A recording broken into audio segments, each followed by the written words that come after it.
여러분 안녕하십니까? 여러분 중에 혹시 무얼 배우든 쑥쑥 이해가 되고 몸도 쌩쌩하던 어린 시절이 가끔 생각나신 적은 없으십니까? 그래서 가끔쯤 쌩쌩하던 그 시절로 되돌아가고 싶다는 생각을 해보신 적 없나요? 당연한 생각입니다. 사실 그 생각은 인류 역사 이래로 30대 중반을 넘은 사람들은 다 꿈꾸는 이상입니다. 죽음과 노화는 대부분의 사람이 가장 싫어하는 현상이니까요. 그러나 그 부분을 정말 해결하고 후대를 위해 기록까지 남긴 분들이 있습니다. 바로 인류 역사에 기록된 성현들입니다. 듣자마자 어렵겠다고요? 그런데 누가 스스로 죽음과 노화를 거스르는 일이 쉽다고 말한다면 그게 거짓말 아닐까요? 지금부터 보실 내용은 시중에 떠도는 낭설과는 출처 자체가 다르며 내용 또한 제가 최대한 풀어드리겠습니다. 또한 놀랄만한 사실은 지금 21세기 숨쉬는 일상에서 여러분 자신은 모르지만 이미 자연스럽게 성현들이 남겨주신 힌트들을 계속 듣고 말해왔다는 사실을 아시고 계십니까? 이 영상은 그 부분을 밝히는 최초의 영상일지도 모릅니다. 지금부터 제 설명을 주의 깊게 잘 들어보시면 혹시 여러분의 인생이 바뀔지도 모릅니다. 여러분, 기라는 단어를 쓰는 이런 말들을 들어보셨습니까? 기운 센 천하장사, 이거 참 기차게 맛있네, 또는 기똥차게 맛있네, 배에 허기가 져서 일할 맛이 안 나요. 기운이 없어서 몸을 움직이기가 힘들어요. 내 참 어이가 없어서 정말 기가 막혀 죽겠네. 여름이라 몸이 허하니 원기회복해야겠어요. 남자 어린이에겐 이런 말을 하곤 합니다. 남자라면 호연지기가 있어야지. 꿈이 그게 뭐니? 또는 정이라는 단어도 가끔 씁니다. 공부는 아랫배 힘으로 하는 거야. 정력이 있어야지. 저는 정력이 딸려서 밤이 무서워요. 심지어 고등학교 교과서에는 이런 말도 나옵니다. 선비들은 이기언론이니 이기언론이니 하는 말로 싸우며 당파를 형성하였다. 그런데 기나 정이라는 것들이 실제로 있다고 생각하십니까? 없다고 생각하십니까? 뜬구름 잡는 이야기일까요? 아닙니다. 바로 우리는 지금도 일상에서 기를 쓰고 있고 그 기가 막히면서 육체까지 병이 생기고 마음에서 일어나는 희노애락에 의해 지금도 기가 변하고 있는 와중입니다. 오늘은 이렇게 한국인의 일상에서 자주 쓰는 기라는 단어가 들어간 문장들을 막연한 관용구로 쓰지 않고 그 뜻을 실제적으로 이해시켜드리는 소중한 시간을 가져볼까 합니다. 지금부터 제가 드릴 설명에는 여러분이 한 번쯤 들어보셨던 도가의 노자, 유가의 맹자, 불가의 석가모니 부처님과 관세음보살님의 말씀도 등장합니다. 그리고 나서 그 설명을 바탕으로 지금까지 말씀드린 일상에서 쓰이는 기에 관한 문장들의 진정한 뜻을 풀어드리겠습니다. 재미있고 유익한 시간이 되시길 바랍니다. 맛배기로 일단 하나만 말씀드릴까요? 뛸듯이 기뻐한다. 같은 뜻을 지닌 구절로 신바람이 난다라고 표현하는데 신바람이란 마음이 밝아지니 바람, 즉 수승한 기가 응하여 몸도 덩달아 가벼워지는 현상을 말합니다. 지금 이 영상을 만나서 아주 기쁘신 분들은 아마 몸이 조금 가벼워지셨을 겁니다. 그러면 몸이 점점 건강해지거나 마음을 다스리는데 기를 이용하는 방법을 알면 그 전보다 훨씬 우리의 미래가 밝아지겠지요? 그래서 마음 닦는 손오공 채널에서는 그동안에도 여러분이 기라는 것을 어떻게 느낄 수 있는지나 아니면 느끼고 나서 어떻게 하는 것이 마음과 건강에 즉각적인 효과를 가져오는지 알려드리고 있었으나 가끔 어렵다는 분들이 있으셔서 오늘은 재미있게 한국인이 일상에서 습관적으로 가볍게 쓰는 문장을 통해 기를 이용한 호흡 수행이 매우 중요하지만 영화나 소설에만 나오거나 아니면 동굴에서 세상에 격리된 도인들만 하는 것이 아니라 이미 우리 일상에 가까이 있다는 부분을 설명드리겠습니다. 당연히 마냥 쉽지만은 않으며 당연히 명상과 연불다란이 진원이나 호흡 수행을 하시는 분께도 도움이 되는 내용입니다. 지금 시작합니다.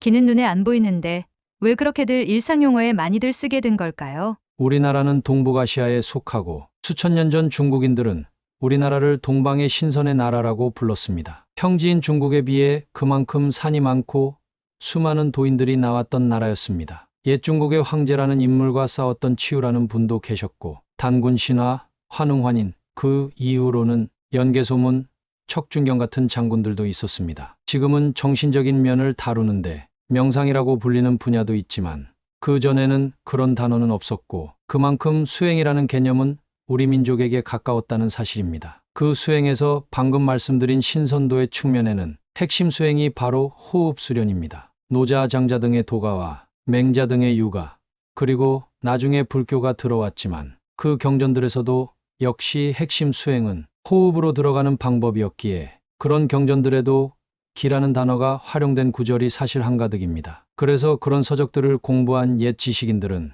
호흡 수행을 하든 하지 않든 아니면 그런 책들을 철학적인 이론으로 생각하던 선택의 여지가 없이 기라는 단어를 일상에 자연스럽게 쓸 수밖에 없었습니다. 그런데 예전에 세종대왕이 한글을 창제하기 전에는 글을 모르는 문맹이 대부분이었고 책을 구하기도 어려웠던 시절, 그 시대의 백성들은 소리로만 말을 배울 수 있었고 문자로는 배울 수 없었습니다. 그래서 의미도 사실 잘 모르면서도 옛 지식인들이 쓰는 구절들을 무작정 외워서 쓰게 된 것이 오늘날까지 이르렀다고 볼 수 있습니다.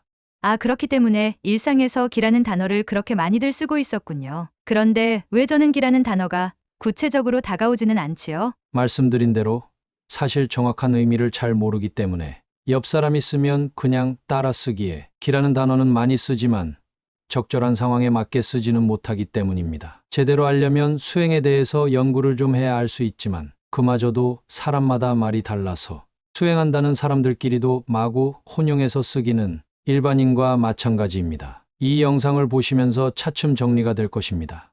그러면 오늘은 살짝 정리해보는 시간을 가지면 어떨까요? 귀에 걸면 귀걸이, 코에 걸면 코걸이 같이 애매하게 설명하는 것이나 어려운 단어들을 쓰는 것보다 좀 쉽고 명확하게 설명해 주십시오. 기의 종류와 레벨을 알기 위해서는 용어를 통해서는 평생 헷갈릴 뿐입니다. 지금 우리가 처한 인생과 주변의 환경으로 이해해야 명확히 이해할 수 있습니다. 결국 호흡 수행이라는 것은 기를 인간에게 보다 유익하도록 이용하고자 하는 것이니까요. 가장 거대한 분류로서 기라는 단어는 일체의 움직임을 말합니다. 불교에서는 풍대라고 합니다. 그렇다면 일체의 물리학 법칙과 관련 있는 물리적 법칙에 의한 움직임과 생명체의 생로병사와 관련이 있는 생명과학적 움직임으로 나누어 볼 수 있겠지요. 그리고 무생물이 아닌 생명체의 풍대는 물리적 법칙의 적용도 받고 생로병사의 흐름과 상관 있는 법칙의 적용도 받는데, 마지막으로 세 번째, 일체의 성현들이 그렇게 강조하는 심리도덕적 법칙의 적용도 받습니다. 그러나 오늘은 물리적 법칙에 의한 우주의 성주개공을 말하지는 않고 인간의 경우에 한해서 말씀드리겠습니다. 아, 그래서 착한 사람이나 악한 사람이나 높은 곳에서 떨어지면 다치는 것은 똑같으니 우리는 눈에 보이는 물리적 법칙만으로 기를 생각한다면 심리도덕적 법칙에 의한 풍대나 생로병사에 대한 풍대는 잘 알 수가 없겠군요. 그렇습니다. 기는 풍대라고 하며 세 가지입니다. 그런데 완전 무생물에도 적용되는 물리적 법칙을 빼고 생명체와 관련 있는 움직임은 생로병사의 움직임, 풍대, 심리도덕적 법칙에 의한 움직임, 풍대입니다. 그런데 사실은 일체 생명체에게 적용은 되지만 몸과 마음의 수준을 넘은 더 위차원의 풍대가 하나 더 있습니다. 전 우주의 생명체에게 죽음은 끝이 아닙니다. 새로운 다음 생의 시작입니다. 그것을 환생이라고 하는데 그것도 움직임 풍대가 합니다. A라는 차원에서 인과의 법칙에 의해 B라는 차원으로 태어나게 하는 움직임도 움직임, 생명체에게 작용하는 풍대의 가장 높은 영역입니다. 그러나 생로병사밖의 내용이라 오늘 내용에는 다루지 않습니다. 다시 생명체의 몸과 마음에 적용되는 풍대의 내용으로 돌아갑니다. 생명체에게 적용되는 풍대의 그 다음 레벨입니다. 태어나고 성장합니다. 마치 종자를 땅에 심으면 급속도로 싹이 나고 성장한 다음 성장한 상태에서 잠시 머물다가 열매를 맺으면 시들어가는 것처럼 전우주의 생명체도 그 과정을 겪습니다. 그 한 주기를 수명이라고 하는 움직임이겠고, 종자가 급속도로 성장하는 것도 움직임이겠고, 열매를 맺고 시들어가는 것도 움직임입니다. 윤회와 다음 윤회의 사이인 한 생명체의 생로병사입니다. 그러면 혹시 수억 년, 수천 년 아무리 오래전이라도 인간은 건강과 장수와 수명 연장을 꿈꾸었으니 그 생로병사의 과정에 의문을 품고 그 에너지를 장악하려는 시도를 했겠군요. 그렇습니다. 불경에 따르면 세상의 문명도 흥망성쇠합니다. 각 정신문명의 최고조에는 부처님이 한 분씩 오시는데, 수천 년 전에 정신문명이 왜 최고조였다고 말씀드리냐면 사실 물질문명과 정신문명은 다릅니다. 정신문명이란 초월적 지혜를 얻고자 하는 인간의 노력과 초월적 수명을 얻고자 하는 인간의 노력 딱 두 가지로 나눌 수 있습니다. 쉽게 말하면 전자는 깨달음을 추구하고 후자는 영원한 생명을 추구한다고 보면 되고, 부처님이 오시기 전에도 보통 인간이 알 수 없는 삶과 죽음의 비밀을 알고자 하는 지혜의 욕망과 건강하며 영생을 얻고자 하는 인간의 노력이 극점에 달했고 부처님이 오시고 나서는 부처님은 그 모든 것들을 다 배우시고 정말 그 두 가지 목표를 이루어 부처가 되시고 제자들에게 그 방법을 전하신 다음 2600년 동안 세월이 흐르면서 점차적으로 그 방법들은 점점 희석되고 왜곡되며 쇠퇴하기 시작합니다. 부처님은 49년간 설법한 후 돌아가시지 않았냐고요? 부처님은 법신, 보신, 화신이 있는데 법신은 우주 전체를 돌리는 일체 생명체의 마음 본체와 일체가 된 것을 말합니다. 이것이 진정한 영생과 제일 높은 깨달음 아니겠습니까? 이것이 간단히 말씀드린 한 사이클의 인류 문명의 흥망성쇠입니다. 처음 들으신 분들은 절대 쉽게 받아들이기 어려우실 텐데 이 우주는 거대하며 인간의 세계는 그 우주를 구성하는 아주 일부의 톱니바퀴일 뿐입니다. 아직 인간은 인간과 비슷한 생명체조차 찾지 못한 수준이기 때문입니다. 그래서 현재 문명의 지식으로는 부처님의 깨달음을 이해하기는 쉽지 않습니다. 지금까지 5가지 질문을 통해 기에 대한 전반적인 내용을 간단히 설명드렸으니 이제부터 본격적으로 이 영상 초반에 나온 일상에서 우리가 무심코 쓰고 있지만 그 진정한 의미는 잘 모르는 기라는 단어가 들어있는 수많은 우리말 표현에 대해서 설명드릴까 합니다. 아까 영상 초반부에 이런 구절이 있었지요? 남자라면 호연지기가 있어야지 꿈이 그게 뭐니. 호연직이라는 말은 유가의 맹자라는 성현의 책에서 나왔습니다. 바로 쉽게 해설드릴 테니 생소해도 원문을 잠시 들어보시기 바랍니다. 감히 묻건대 무엇을 일러 호연직이라고 합니까? 맹자가 말하기가 쉽지 않구나. 그 기운됨이 지극히 크고 강대하니 바르게 배양하여 상하게 하지 않으면 천지 사이를 가득 채우게 된다. 그 기운됨은 정의와 짝을 이루고 진리와 함께하는 것이니 이것이 없으면 호연지기도 굶주리게 된다. 호연지기는 정의로움을 축적하여 생겨나는 것이다. 정의는 불시의 바깥에서 취할 수 있는 것이 아니다. 행하고서 마음에서 양심의 뿌듯함이 생겨나지 않는다면 호연지기도 굶주리게 된다. 정의란 글자 그대로는 의로운 마음을 말한다고 볼 수 있는데 뭐가 의로운 걸까요? 일체 종교단체와 수행단체의 성현들은 비슷한 말씀을 하십니다. 나를 돌아보고 남을 돌보라. 유교에서는 인이라 하였고 불교에서는 자비심, 서양 종교에서는 보편적 사랑이라고 하는데 한국인에게 제일 익숙하게 다가오는 말은 사실 도가의 도와 덕입니다. 초등학교, 중학교 교과서에 도덕이라는 과목이 있었기 때문입니다. 도가의 가장 큰 경전 이름은 노자인데 다른 말로 도덕경입니다. 도는 세상을 돌리는 형이상적 우주의 본체를 말하는데 덕은 그 본체에서 나오는 만물에 대한 자애로움을 말합니다. 그래서 도와 하나 된 사람은 덕이 나오고 반대로 도와 합일하려면 공덕을 많이 쌓아야 합니다. 그래서 맹자에 나오는 정의도 어렵게 생각할 필요 없이 가식적이지 않은 진정한 도덕성을 마음에 모으면 인간의 이타적 심리에 기가 응하는 우주의 법칙에 의해 상위 차원의 기가 응하는데 그것을 계속 배양하면 그 기는 이제 몸의 범위를 넘어 하늘과 땅 위아래로 뻗기 시작하는데 맹자님은 그것을 호연직이라고 부른다고 하시는 것입니다. 그런데 신기한 점은 교통이 전혀 발달하지 않고 문명의 교류가 있을 수 없던 수천 년 전에 전 세계의 성현들은 지구의 여러 곳에서 비슷한 말씀을 하고 계셨다는 점이 정말 놀랍지 않으십니까? 기원전을 BC라고 하는데 Before Christ의 약자이며 예수님이 오기 전을 기점으로 해서 역사의 시험을 구분하기 위해 서양인들이 정한 것입니다. 4대 성인들이 태어났다고 추정되는 시기를 볼까요? 공자 기원전 551년, 노자 기원전 571년, 석가모니 부처님 기원전 563년, 소크라테스 기원전 469년. 방금 들으셨다시피 인류의 4대 성인이라고 불리는 공자, 노자, 소크라테스, 부처님은 모두 2600년 전 거의 비슷한 시기에 이 지구의 문명에 계셨습니다. 과연 우연일까요?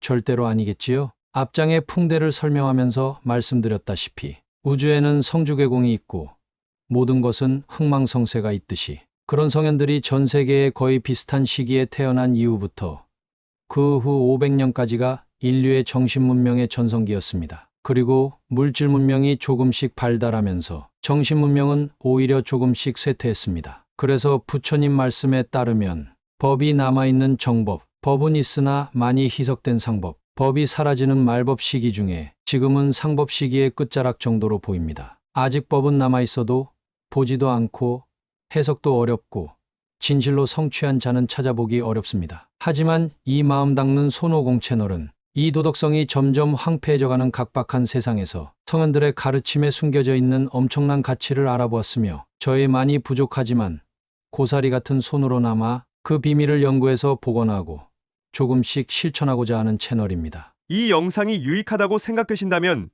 화면 하단의 구독과 좋아요 버튼 눌러주시고 알림 설정도 부탁드립니다. 이미 마음 닦는 손오공 채널을 구독하고 계신 분들은 구독 버튼을 지금 또 누를 필요가 없습니다. 좋아요만 눌러주시기 바랍니다. 계속하겠습니다. 기운 센 천하장사. 그 원래의 뜻은 사람의 육체가 물리적인 기운이 세서 큰 돌같이 무거운 물건을 들어올린다는 뜻이 아닙니다. 그것은 물리적 법칙에 의한 육체의 힘입니다. 진정한 뜻은 한 글자씩 풀어드리면 천하는 하늘과 땅, 장은 길장자 기가 하늘과 땅까지 기둥처럼 길게 연결되었다. 사는 선비사, 즉 공부하는 수행자를 말합니다. 다시 말씀드리면 천하 자신의 기운이 위아래로 뻗어나가 하늘과 땅을 장 길게 연결되었다는 뜻입니다. 사 선비사 의로운 마음을 계속 모아온 마음 수행을 통해 자신의 기가 몸을 넘어 외부까지 뻗어나간 상태가 된 선비.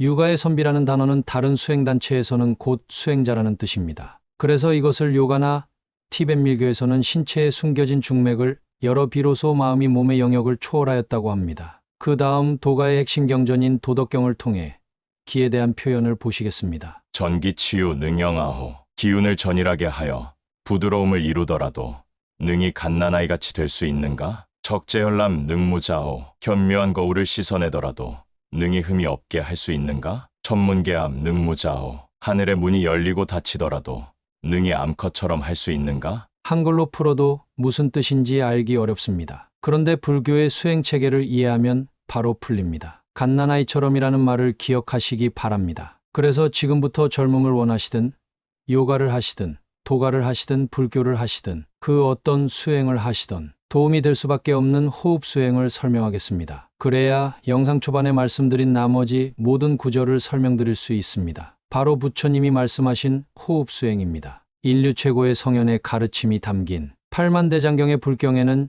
여러 가지 호흡 수행법이 있고 각자 수준에 따라 그 해설도 달라집니다. 그러나 주된 두 가지 호흡 수행은 인간의 수준에서는 최고의 경지까지 가는 육묘문이 있고 그 최고의 인간의 경지를 넘어 초인이 되고 더 나아가 성자인 아라한까지 될 수 있는 고차원 호흡 수행으로는 16특승을 빼놓을 수 없습니다. 최근에 제가 해설한 청관세음보살 소복도 케다라니 경의 내용의 중간을 잠시 보시겠습니다. 어떻게 하면 관세음보살과 시방세계의 부처님을 칭견할 수 있겠습니까? 만약 칭견하고자 한다면 단정한 몸과 바른 마음으로 마음이 흔들리지 않고 마음의 기가 이어지게 해야 합니다. 왼손을 오른손 위에 놓고 혀를 잇몸에 닿게 하여 숨을 고르게 조절하되 기가 거칠지도 않고 미세하지도 않게 편안히 하여 하나에서 10까지 천천히 헤아려 칙념을 성취합니다. 다시 뜻이 흩어지지 않게 하되 기가 거칠지 않게 하며 또 밖으로 내쉴 때 껄끄럽지도 매끄럽지도 않게 하여 마치 어린아이가 젖을 먹을 때 숨을 들이쉬듯이 들이쉽니다. 수수지관 환정이라는 육묘문을 간단하게 설명드리겠습니다. 첫 단계 숫자를 셉니다. 날숨을 세든 들숨을 세든 날숨과 들숨을 함께 하나로 세든 상관없습니다. 숫자를 1, 2, 3, 4, 5, 6, 7, 8, 9, 10. 그 다음엔 11이 아니라 9, 8, 7, 6, 5, 4, 3, 2, 1 이렇게 오름차순과 내림차순으로 셉니다. 숫자를 세는 마음과 신체 감각으로 호흡을 감각하는 것을 같이 합니다. 여기서 호흡 수행은 자력 수행이지만 부처님과 보살님들에 대한 신앙심을 활용하면 타력 수행과 자력 수행이 융합됩니다. 따라서 숫자를 세는 것 대신에 연불과 다라니와 진원을 활용할 수 있습니다. 이타적인 원력까지 추가되면 더 효과가 좋습니다. 물론 그 장점 때문에 발생하는 단점도 있지만 다른 영상에서 많이 말씀드렸으니 오늘은 그냥 넘어가겠습니다. 어떻게 효과가 좋냐고요? 그 다음 단계를 보시면 됩니다. 두 번째 단계, 따르다라는 뜻입니다. 1단계에서 평생을 머무르는 사람도 있지만 마음의 집중이 어느 임계점을 넘어가면 호흡이 변합니다. 들숨과 날숨 사이에 이상한 에너지가 감지됩니다. 그 에너지는 폐호흡이 아니기에 폐를 통과합니다. 들고 나는 그 기의 움직임에 마음의 주의력이 고정됩니다. 세 번째 단계, 역시 2단계에서 평생을 머무르는 사람도 있지만 마음의 집중이 어느 임계점을 지나면 그 기도 멈추고 잡다한 생각도 같이 멈춥니다. 멈추었다고 해서 지라고 합니다. 산소, 이산화탄소의 들숨날숨이 정말 사라진 것은 아니라 마음이 기에 집중되어 그런 거친 호흡에는 관심이 사라져 못 느끼는 것입니다. 네 번째 단계.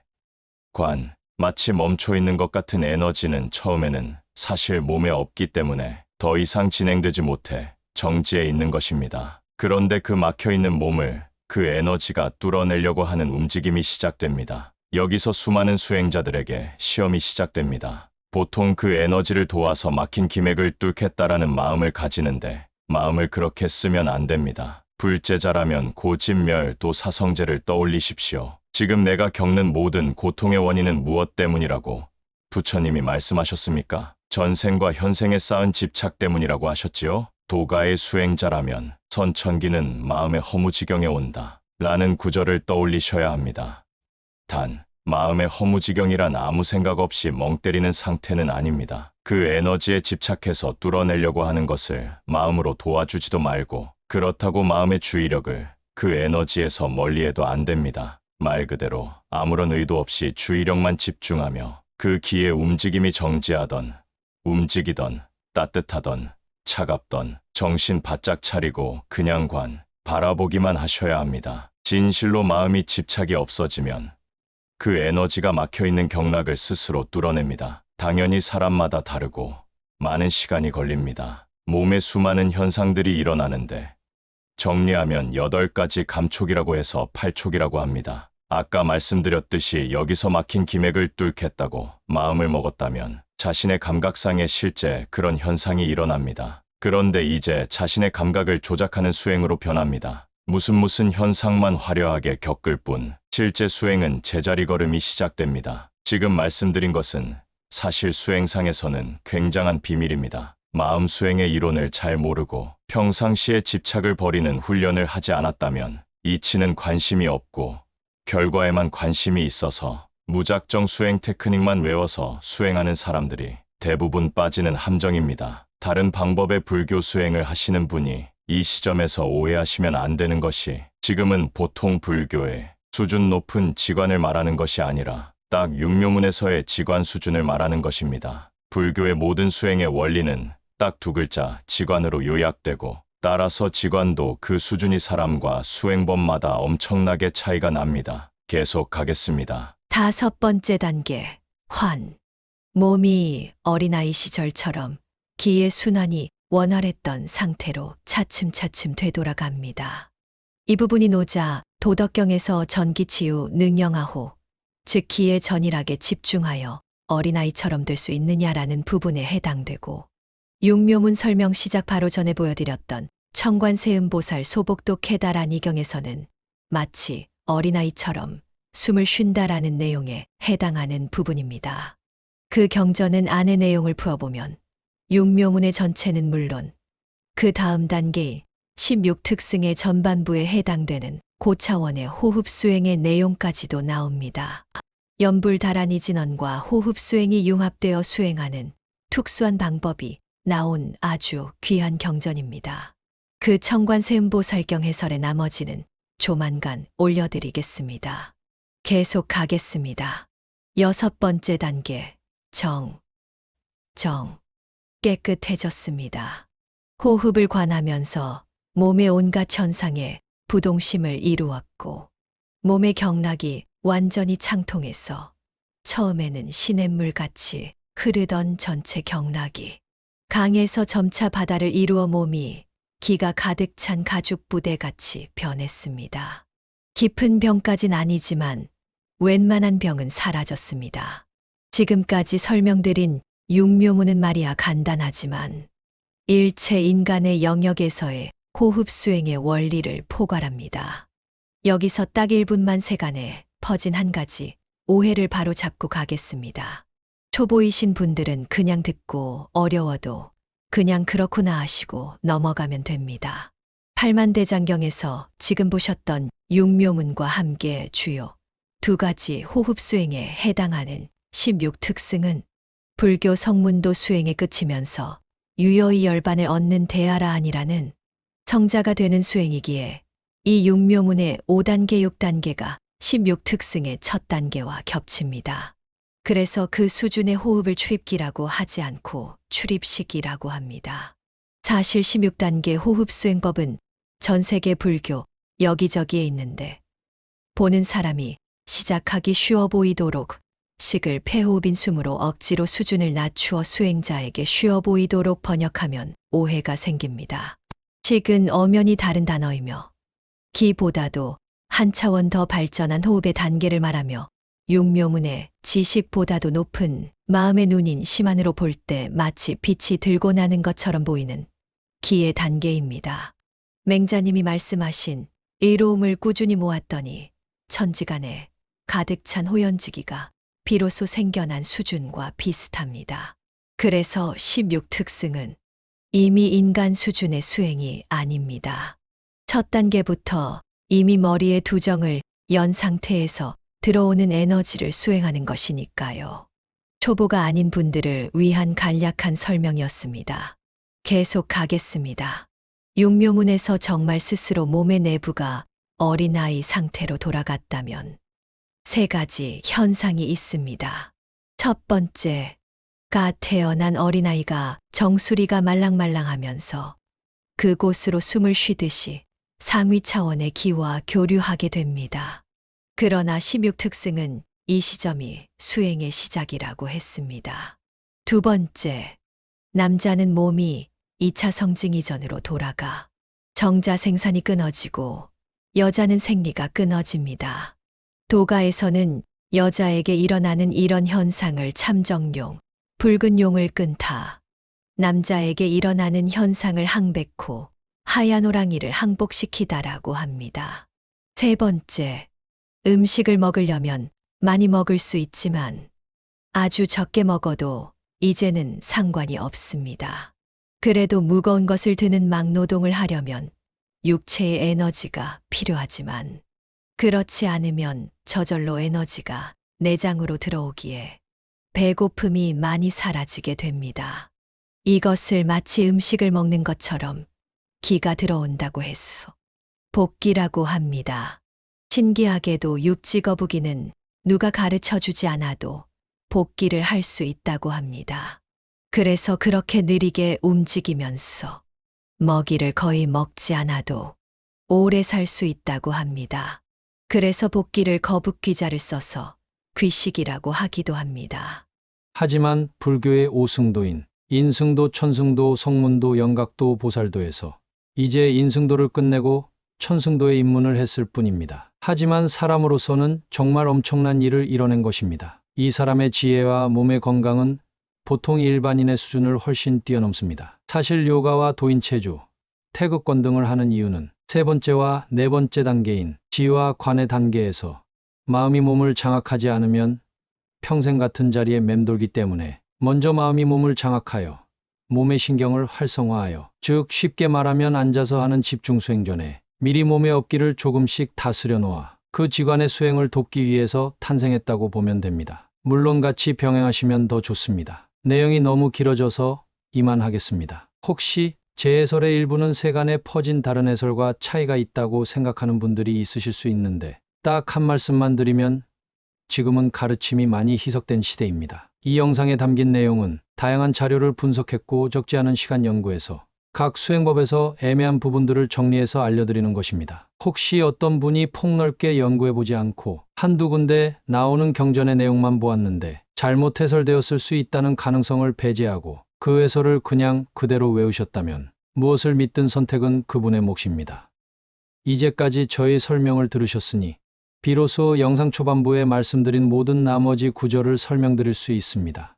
이거 참 기차게 맛있네. 또는 기똥차게 맛있네. 기가 찬다. 기가 동한다. 마음의 움직임도 기라고 했습니다. 일체의 움직임은 기니까요. 맛있는 음식을 보고 마음이 동하는데 그 동하는 것을 기차다, 즉 음식을 먹는데 맛있어서 마치 기가 들이차는 것 같다. 혹은 음식이 맛있어서 힘이 솟을 것 같은 기분을 기똥차다라고 표현하는 것입니다. 그런데 원래의 의미는 다릅니다. 방금 육묘문에서 마음이 수승한 기운과 흥해도 응한 수승한 기운과 원래 몸에 있는 업기가 서로 세력 다툼을 하는데 수행자가 마음에서 집착을 버려야 한다고 말씀드렸죠. 그 때문에 발생하는 8가지 현상인 팔초기, 동양 경중 냉난 사팔입니다.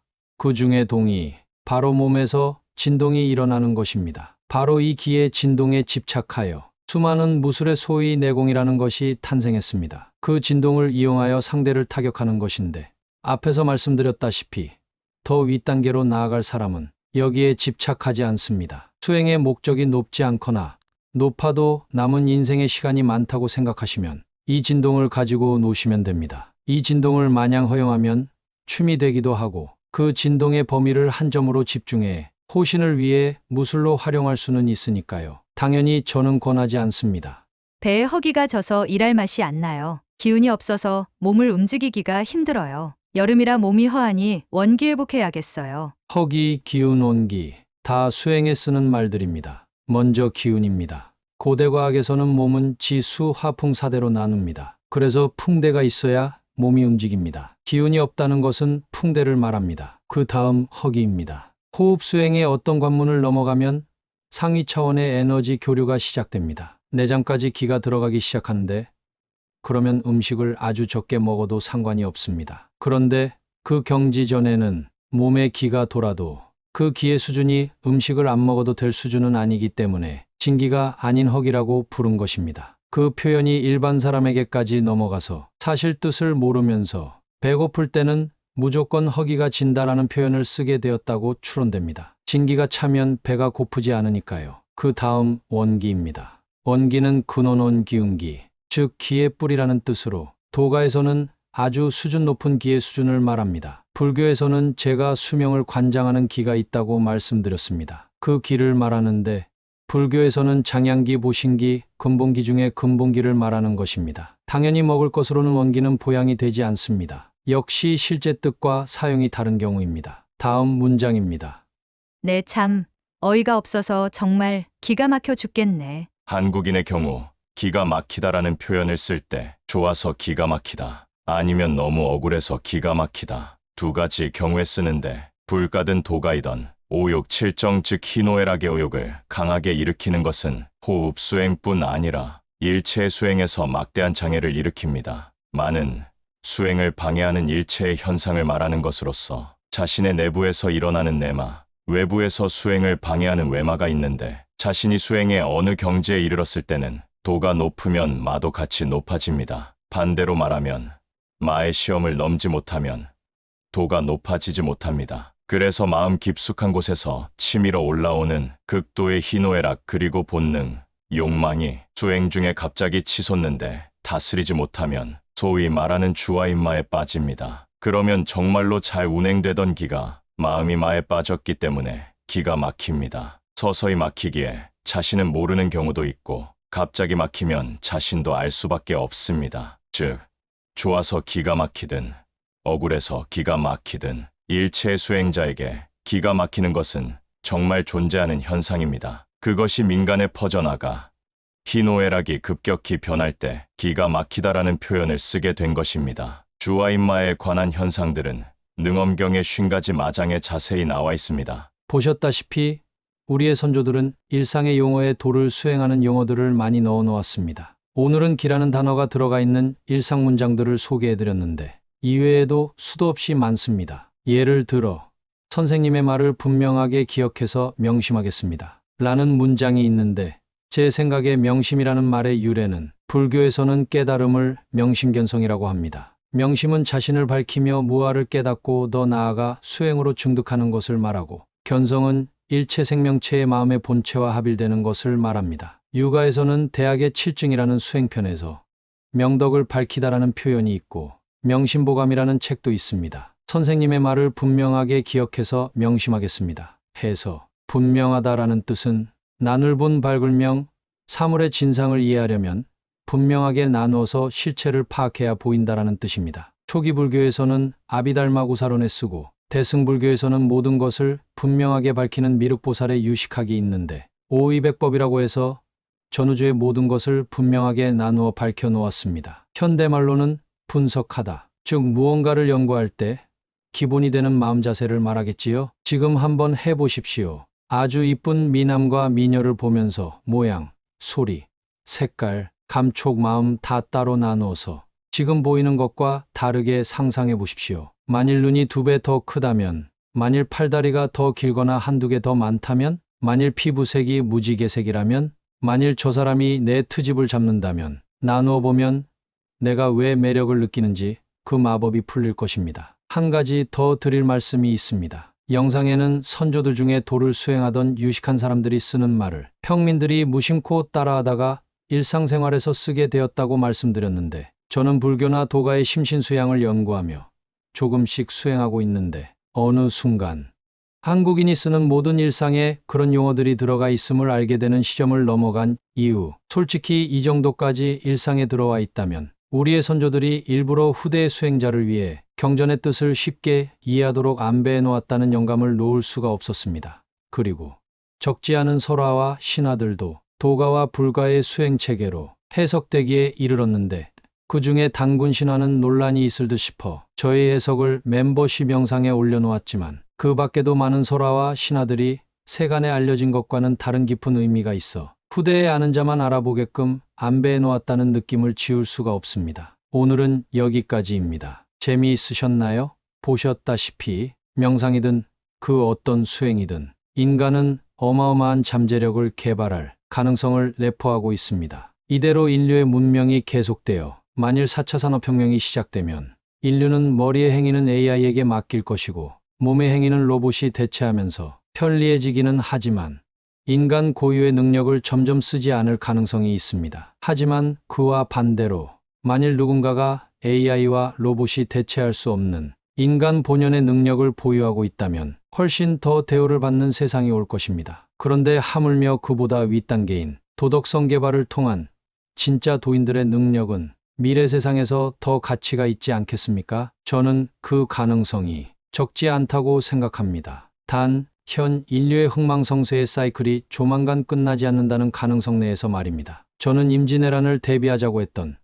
율곡 이의 10만양병설처럼 이타심이라는 도덕성을 바탕으로 수행을 하여 부처님을 비롯한 성현들의 능력을 10분의 1이라도 성취한 고급 수행자들이 지구에 10,000명만 있어도 지구의 운명이 보다 밝은 방향으로 바뀌지 않을까 하는 상상을 하곤 합니다. 그런데 혹시 제 영상들을 보시고 수행이 무언지에 대해 관심이 생기는 분들이 계실 수 있는데, 그러나 그렇다고 무작정 아무 책이나 아무개의 말을 믿고는 시작할 수는 없습니다. 기나 마음 같은 눈에 안 보이는 분야는 먼저 그 이치를 알고 시작해야 하기에 검증된 경전들을 많이 공부하셔야 합니다. 아까 말씀드렸다시피 지금은 옛 성현들의 가르침이 많이 희석된 세상이니까 그 누구도 함부로 믿지 말고 성현의 가르침을 두루 보면서 스스로 중심을 잡으셔야 합니다. 저는 명상을 하시던 수행을 하든 먼저 능엄경부터 보시라고 추천드립니다. 이 세상에 나와 있는 일체 정통 수행의 요약본이기도 하며 눈에 안 보이는 존재들이 어떤 이유로 어떻게 수행을 방해하는지 그 패턴들이 기록되어 있으니까요. 시청자 여러분, 영상 시청하시느라 수고하셨습니다. 새해 복 많이 받으십시오. 마음 닦는 손오공 채널은 부처님을 비롯한 성인이 남긴 심신수양의 기록들을 연구하여 사람들이 추상적으로 생각하거나 잘못 알고 있는 개념 속에서 스스로 중심을 잡으실 수 있도록 본질을 흐리지 않는 선에서 현대인이 이해하기 쉽게끔 실용적인 원리를 정리해서 전달하고 있습니다. 선행하는 사람을 돕는 것도 누구나 지금 당장 할 수 있는 가장 쉬운 선행입니다. 화면 하단의 왼쪽에는 멤버십 가입 버튼이 있고 오른쪽에는 슈퍼생스가 있습니다. 여유가 되시는 분들의 작은 후원은 더욱더 정성이 들어간 영상을 제작하는데 큰 힘이 됩니다. 제 채널인 마음 닦는 손오공에 대한 많은 성원 부탁드리겠습니다.